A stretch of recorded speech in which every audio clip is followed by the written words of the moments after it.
helping make your life easier. Moms Every Day with Kat Cooper. One child is diagnosed with autism every 20 minutes. Autism affects a person's ability to communicate and interact with others in different ways and to varying degrees. Studies show that early diagnosis and intervention lead to significantly improved outcomes. Here with me today to talk about how preschool special education services helped her son Cooper is Jenny Koenigsknecht. Welcome, Jenny. Thank you for having me, Kate. Thank you for being here. Tell us about Cooper. Sure. My son Cooper is 10 and a half years old. He is currently enrolled mainstream at Fowler Public Schools. He has a paraprofessional for 3 hours out of his day. Some of his work is modified, and he has great interests to include music.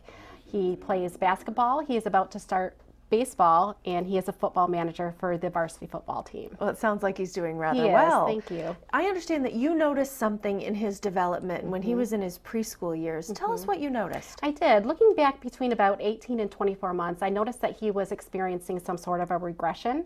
He was losing the few words that he had. He was no longer responding to his name, and he wasn't playing appropriately or functionally with his toys. I also noticed that he was doing a lot of self-stimulatory behaviors such as hand flapping and jumping. Okay. Did you go and talk to your pediatrician about these behaviors? I did. It just happened to be around the time of his 2-year well child check, and I had voiced my concerns to the pediatrician that I was noticing that he was becoming more into his own world, not responding, not using his words like he was. And she assured me that she didn't think there was anything wrong. Cooper had 3 older sisters, and she believed that they were probably doing a lot of the talking for him, and just assured me that boys develop a lot slower at times than girls. So I left the office thinking everything was fine.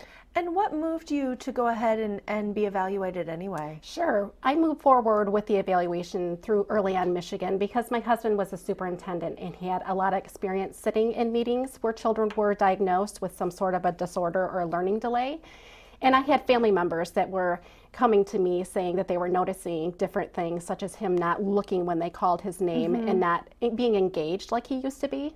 And what happened at the evaluation? Well, actually, through Early On Michigan, they like to evaluate the children in their natural environment. So it was nice. Somebody came to my home, and they ran him through a series of tests. One of them was to see if he could follow a direction. Number 2, they wanted to see if he could respond when somebody called his name. And the third thing that they did is handed him some toys. I remember it being a series of blocks to see if he could build a tower. And what did they decide? They decided within 20 minutes that they were seeing a lot of red flags for developmental delay and encouraged me to do further testing. And so with the special education that Cooper was able to get, do you think it's made a difference for him? I do. He was shortly diagnosed after that original evaluation with autism, and that allowed him to go to early childhood special education preschool services. He had intensive therapy in the classroom and speech therapy, occupational therapy, and behavioral therapy. And it was just nice because I think that totally made him prepared for kindergarten 2 years later. Thank you so much, Jenny, for that wonderful information and sharing your story with us. Thank you. For more on this and other wonderful topics for moms, log on to momseveryday.com and have a great day.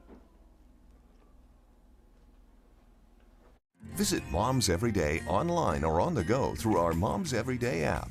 Download it today to find local solutions for you and your family.